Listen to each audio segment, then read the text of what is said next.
성스러운 기독교 의식이라고도 얘기를 하는데, 세례 예식이 있는가 하면은 성만찬 예식이지요. 세례식의 의미가 뭐지요? 옛사람은 죽고 새 사람이 되었다라고 하는 거룩한 의식이지요. 우리 교회에서는 약식 세례를 주고 있습니다만은 본래는 침례입니다. 복음서를 읽어보시면 세례 요한도 그렇고 예수님도 요단강 한가운데에서 사람들에게 세례를 베풀었습니다. 침례를 베풀었습니다. 그 침례라고 하는 것은 온몸을 물속에 잠그는 겁니다. 머리끝에까지 물속에 잠갔다가 다시 끄집어내는 의식이지요. 우리는 지금 약식 세례로 물을 가지고 머리에 3번 뿌리고 있습니다만은 원래는 오리지널은 침례입니다. 그래서 침례를 행하는 것이 좋습니다.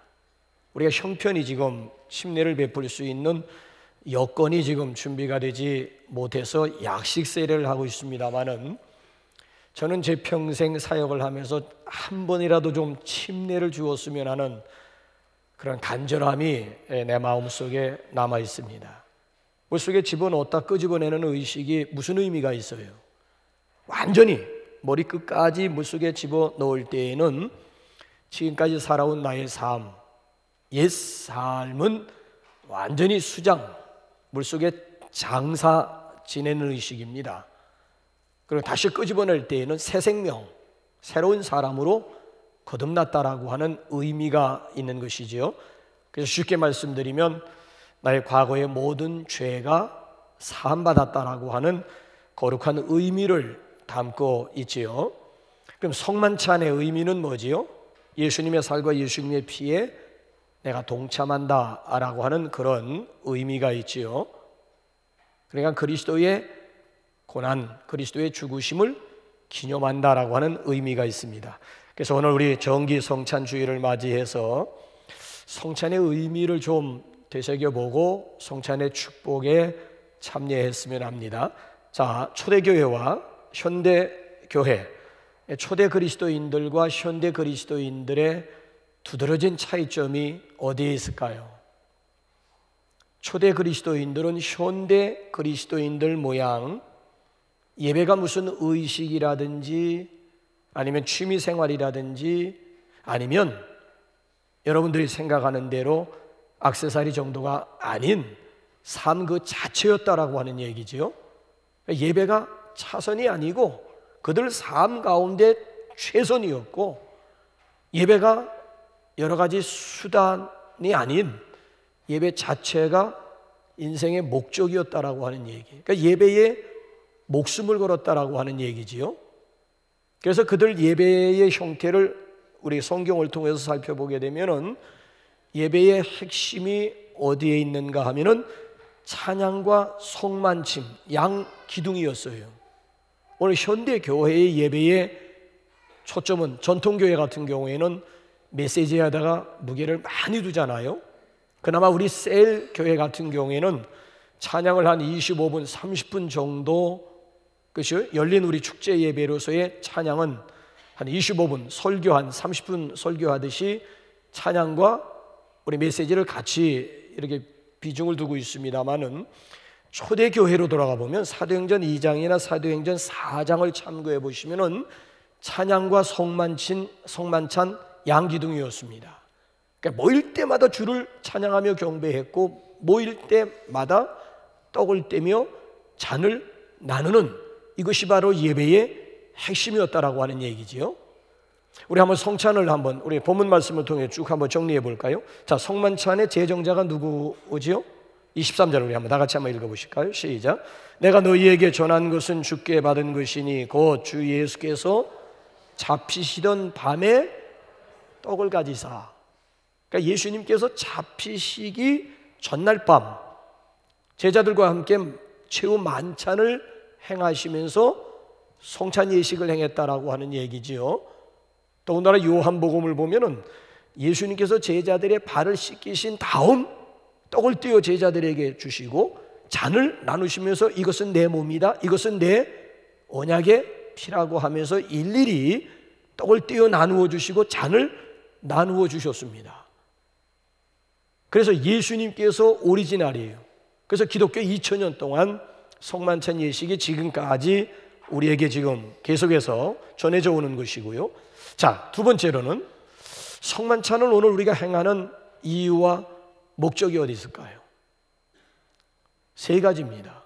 첫째는 주님께서 명령하셨기 때문이에요.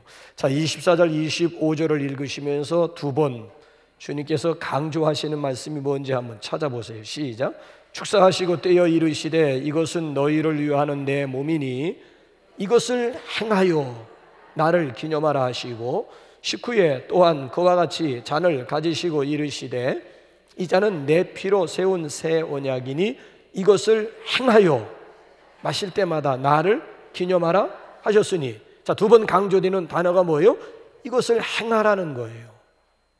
성만찬을 제정하신 주님께서 오늘 우리에게 주신 명령입니다. 그 명령을 받들어 우리는 예수님의 살과 예수님의 피에 동참하는 의식을 행하는 것입니다. 물론 기독교 역사를 보게 되면은 성만찬에 대한 오해가 너무나 많아요. 성만찬에 대한 오해 때문에 핍박을 받고 심지어 순교까지 당했습니다. 여러분, 초대 기독교인들의 삶이라고 하는 것은 모진 핍박을 피해서 어디로 피신을 했는가 하면 땅속으로 피신을 했어요. 그래서 저기 터키 지역 가보게 되면 특별히 갑바도기아 지역 어마어마합니다마는 거기는 지하 도시가 형성이 되었습니다. 땅속에 도시가 만들어진 거예요.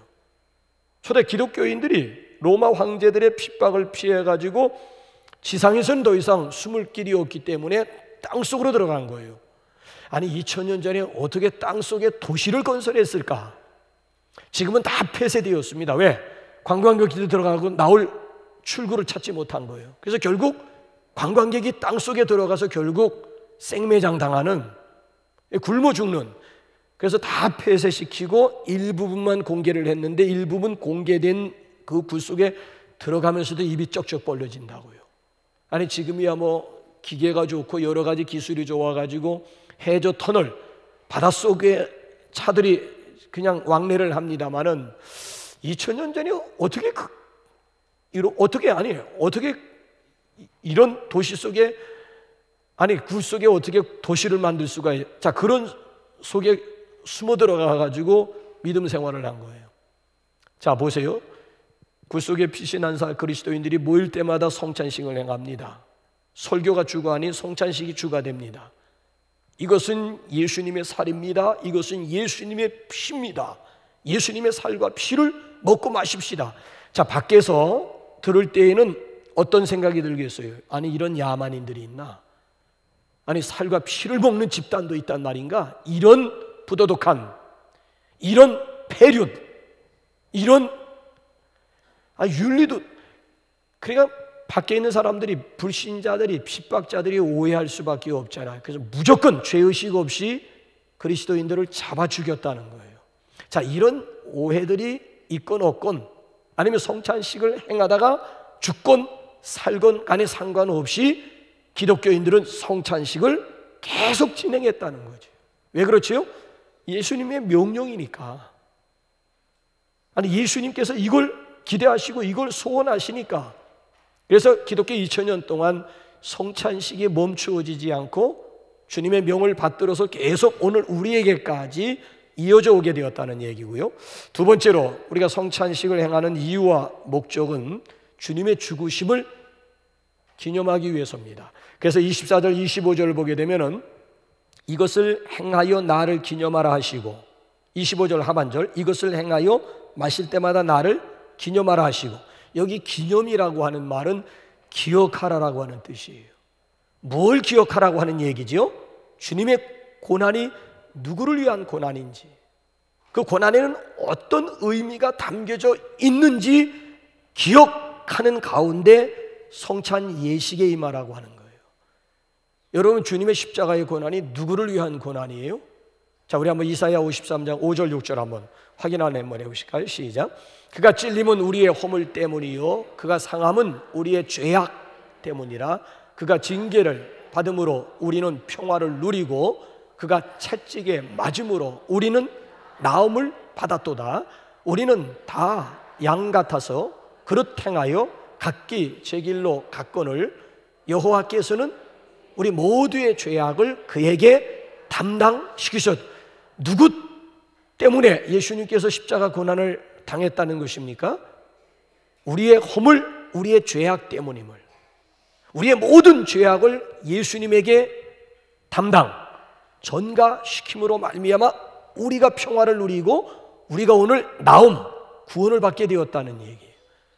그래서 예수님의 십자가의 고난을 기억하면서 성찬 예식에 참여해야 된다라고 하는 얘기고요. 마지막 세 번째 이유가 있다면은 주님으로부터 특별한 축복을 경험하는 시간이 성만찬 예식 시간입니다. 우리 한번 마가복음 14장 22절 우리 한번 다 같이 한번 읽어보실까요? 시작. 그들이 먹을 때에 예수께서 떡을 가지사 축복하시고 떼어 제자들에게 주시며 이르시되 받으라, 이것은 내 몸이니라 하시고 또 그 후에 잔을 마찬가지예요. 그냥 즉석에서 예수님께서 떡을 떼어주시고 잔을 나누어 주신 것이 아니라는 얘기지요. 떡과 잔을 들고 예수님께서 뭘 하셨다는 얘기예요? 축복하신 다음, 떡과 잔을 들고 축복하신 다음 그 다음에 떼어 제자들에게 주었고 그 다음에 잔을 나누어 주었다라고 하는 얘기지요. 그러니까 우리가 떼는 떡, 우리가 나누는 잔 속에서는 은혜와 축복이 동반되어 있다라고 하는 얘기예요. 그러니까 우리는 지금 축복의 잔, 축복의 떡에 우리가 함께 지금 동참하고 있는 것이에요.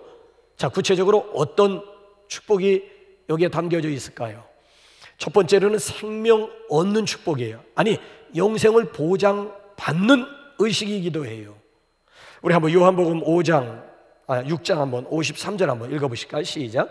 예수께서 이르시되 내가 진실로 진실로 너희에게 이르노니 인자의 살을 먹지 아니하고 인자의 피를 마시지 아니하면 너희 속에, 반대로 인자의 살을 먹지 않고 인자의 피를 마시지 않으면 우리 속에 생명이 없다는 얘기인데, 반대로 인자의 살을 먹고 인자의 피를, 예수님의 살을 먹고 예수님의 피를 마시면 우리 안에 뭐가 있다는 얘기예요? 생명이 있다는 거예요. 자, 저기서는 생명이지만은 51절로 한번 거슬러 올라가 보세요. 생명이 뭐로 지금 표현되고 있는지 한번. 요한복음 6장 51절 한번 시작. 나는 하늘에서 내려온 살아있는 떡이니 사람이 이 떡을 먹으면 영생하리라. 내가 줄 떡은 곧 세상의 생명을 위한 내 살이니라. 그러니까 예수님은 하늘에서 내려온 산떡, 하늘에서 내려온 빵이라고 하는 얘기예요. 그래서 이 떡 먹으면, 예수님의 살을 먹으면 영생, 그러니까 영생을 보장받는 그런 시간이든, 그러니까 예수 생명, 내 생명을 경험하는 시간이 성만찬 예식이라고 하는 거예요. 내 안에 생명이 있음을, 아니 영생이 있음을 보장받는 거룩한 의식이 성만찬 의식이라고 하는 얘기지요. 자, 그런가 하면 두 번째 축복은요, 종말론적인 부활의 참여함을 얻을 수 있는 축복입니다. 요한복음 6장 54절 한번 읽어볼까요? 시작. 내 살을 먹고 내 피를 마시는 자는 영생을 가졌고 마지막 날에 내가 그를 다시, 자, 완료 시제와 미료 시제가, 과거 시제와 미료 시제가 동시에 나타나고 있어요. 예수님의 살을 먹고 예수님의 피를 마시는 자는 영생 가졌다, 완료예요. 이미 영생 얻었다는 얘기예요. 그리고 마지막 날 종말에 내가 그를 다시 살릴 것이다. 무슨 얘기인가 하면은 예수님을 믿으면 믿는 그 순간 죽었던 우리 영혼이 살아 부활을 경험합니다. 그래서 요한복음 5장 24절 보게 되면은 나를 믿는 자는 영생을 얻었고 심판에 이르지 아니하나니 사망에서 생명으로 옮겼느니라. 사망 가운데서 생명으로 옮겼느니라. 이미 완료 시제예요. 완료 시제. 그러니까 둘째 사망으로부터 자유함을 얻게 되었다는, 이미 죽어있는 영혼들이 다시 살아났다는, 영혼 부활을 경험할 뿐만이 아니고요, 마지막 날에 내가 가서 그를 다시 살릴 것이다 라고 하는 얘기는 몸의 부활을 얘기하는 거예요. 그러니까 기독교인들은 영혼 불멸설을 믿는 사람들이 아닙니다. 영혼 불멸설을 여러분 오해하면 안 돼요. 영혼만 부활한다라고 하는 얘기가 아니라 우리는 무슨 부활을 믿는 사람들이에요? 몸의 부활을 믿는 사람들이 몸. 그래서 사도행전 마지막 고백이 몸이 다시 사는 것과 영원히 사는 것을 내가 믿습니다라고. 몸이 다시 사는 거예요. 몸이. 영혼은 예수 믿는 그 순간 이미 영혼이 살았고 영혼이 부활을 했어요. 이제 마지막 종말에 가서는 주님께서 재림하실 때 우리는 몸의 부활을 경험하게 될 것이라 종말론적인 부활의 참여함을 얻게 된다라고 하는 것. 성만찬식을 통해 가지고 종말론적인 부활을 우리가 확증받는 그런 의미가 담겨져 있다라고 하는 거예요. 굉장한 거지요. 자, 그런가 하면은 성만찬을 통해서 우리가 무슨 축복을 경험할 수가 있습니까? 마지막 세 번째로는 그리스도와의 신비한 연합입니다. 자, 우리 한번 우리 요한복음 6장 한번 56절 한번 읽어볼까요? 요한복음 6장 하나 건너뛰세요. 시작. 내 살을 먹고 내 피를 마시는 자는 내 안에 거하고 나도 그의, 보세요, 내 살을 먹고 내 피를 마시는 자는 내 안에 거하고 나도, 내 살을 먹고 내 피를 마시는 그 시간이야말로 나도 그의 안에 거하리라고 하는 약속이에요. 이제 잠시 후에 우리가 떡을 떼고 그 다음에 잔을 마실 거예요. 분명히 물체가 우리 안으로 들어오게 됩니다. 떡은 예수님의 살을 상징하고 포도주는 예수님의 피를 상징하게 됩니다. 그러니까 예수님의 살과 피가 우리 안에 들어오면서 그리스도와 더불어 우리가 신비한 연합을 경험하는 그런 놀라운 우리가 지금 체험을 하게 될 거예요. 자, 그리스도와의 신비한 연합이 이루어지게 되면 주님께서 구체적으로 뭘 우리에게 약속해 주셨는 줄 아십니까? 자, 가지가 포도나무에 붙어 있어요. 포도 줄기와 가지와의 연합이잖아요. 붙어 있는 거예요. 자, 보세요. 포도나무 비유를 통해서 그리스도와 신비한 연합이 이루어지게 되면 주님께서 구체적으로 우리에게 뭘 약속하는지 요한복음 15장 한번 5절 읽어보실래요? 시작. 나는 포도나무요 너희는 가지라. 그가 내 안에 내가 그 안에 거하면 사람이 열매를 많이 맺나니 나를 떠나서는 너희가 아무것도 할 수 없습니다. 그가 내 안에 내가 그 안에 거하면 열매 맺는 인생, 풍성한 열매를 약속하고요. 그 다음에 15장 한번 7절로 한번 넘어가 보세요. 시작. 너희가 내 안에 거하고 내 말이 너희 안에 거하면 무엇이든지 원하는 대로 구하라. 그리하면 이루리라. 기도 응답을 약속.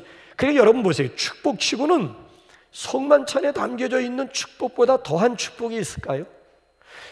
내세에 대한 축복이, 종말론적인 부활, 내세에 대한 그런 약속이 있을 뿐만 아니라 현세에 대한 축복이 성만찬 예식에 담겨져 있다는 거예요. 그러니까 우리가 축복하지만은 성만찬의 축복보다 더 큰 축복이 과연 믿음 생활 가운데 있을까 싶을 생각이에요. 근데 여러분 그거 아십니까? 축복에는 사명이 있는 거예요.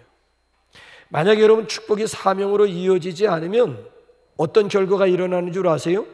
기복주의로 흐르게 됩니다. 불신자들이 기독교를 공격하는 것 가운데 하나가 저 기복주의자들죠.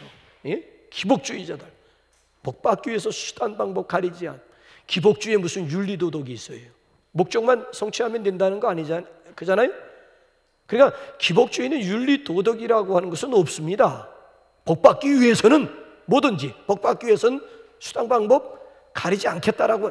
여러분 기독교는 기복주의 종교가 아니에요. 근데 만약에 축복에 대한 사명을 잃어버리면 그 순간 기독교는 기복주의로 전략할 수밖에 없다라고 하는 얘기예요. 이런 의미에서 여러분 건강도 사명입니다. 아세요? 남들보다 더 많이 배웠다고요? 사명이라니까. 남들보다 좀 가진 것이 많다고요? 사명이라니까요. 상처받은 분들이 있습니까? 사명. 상처도 사명이고요. 기독교인들에게는 고통도 고난도 사명입니다. 왜 그런가 하면은 과부사정은 과부가 한다고요. 상처받아본 사람이 상처받은 사람들의 마음을 이해할 수가 있고 상처받아본 사람이 상처받은 사람들의 마음을 어떻게 만져줄지를 안 돼. 그냥 지나놓고 보면 상처도 그리스도인들에게는 사명이고 아픔도 그리스도인들에게는 사명이라고 하는 얘기예요. 그래, 상처가 그냥 상처로 끝나면 안 된다는 거야. 내가 상처받아본 경험이 있기 때문에 내 주변에 보면 상처받아도 지금 괴로움, 고통 가운데 있는 분들이 그분들에게 내가 다가가서 그분들의 상처를 내가 어루만져 줘야 될 사명이 나에게 있다니까요. 축복도 마찬가지야. 하나님께서 우리를 축복해 주실 때에는 나 혼자 이 복을 누리라고 하나님께서 복을 부어주시는 것 아닙니다. 나에게 주신 이 복이 또 다른 사람들에게로 흘러나가야 된다라고 하는 얘기지요. 여러분, 성찬에는 성찬에는 축복이 있음에도 불구하고 그 축복은 사명으로 이어져야 된다는 거예요. 자, 어떤 사명일까요? 우리 한번 26절 한번 읽어볼까요? 26절 시작. 너희가 이 떡을 먹으며 이 잔을 마실 때마다 주의 죽으심을 그가 오실 때까지 무슨 사명이에요? 전하는 사명. 너희가 이 떡을 먹으며 이 잔을 마실 때마다 전하는 것이니라. 뭘 전하라고 하는 얘기예요? 주의 죽으심을, 십자가의 복음을 전하라는 거예요. 언제까지? 그가 오실 때까지. 예수님이 다시 이 세상에 오실 때까지, 예수님이 재림하실 때까지 성찬을 대하는 우리의 사명이 뭐예요? 전하는 사명이에요. 그리스도를 전하고 그리스도의 십자가의 복음을 전해야 되는 사명이에요. 이 사명을 감당할 때 비로소 성찬식이 우리에게 은혜가 되고 축복이 될 수가 있습니다. 자, 그러면 우리 성찬을 받는 자세는 어떠해야 될까요? 끝으로 우리 한번 28절 다 같이 한번 읽어보실까요? 시작. 사람이 자기를 살피고 그 후에야 이 떡을 먹고 이 잔을, 자, 이 떡을 먹고 이 잔을 마시기 전 뭐 하라고 하는 얘기예요? 자기 자신들을 살피라고 하는 거예요. 자, 자기 자신들을 살피라고 하는 의미가 뭐예요? 29절 한번 보세요. 시작. 주의 몸을 분별하지 못하고 먹고 마시는 자는 자기의 죄를 먹고 마시는 것이니라. 자기를 살핀다라고 하는 의미는 뭐예요? 자기의 죄를 하나님 앞에 고백하고서야 성찬 받을 수 있다는 거예요. 자기 죄를 고백하지 않고 성찬에 임하게 되면 죄를 먹고 마시는 결과가 된다는 얘기예요. 그래서 우리는 성찬을 받기 전에 우리 자신들을 좀 살피는 시간을 갖고자 합니다. 우리 자신들을 살핀 다음 주의 떡, 주의 잔을 우리가 먹고 마실 때에 비로소 은혜가 되고 그것이 나에게 진정한 축복이 될 수가 있습니다. 그래서 이 시간 우리 찬양, 우리 229장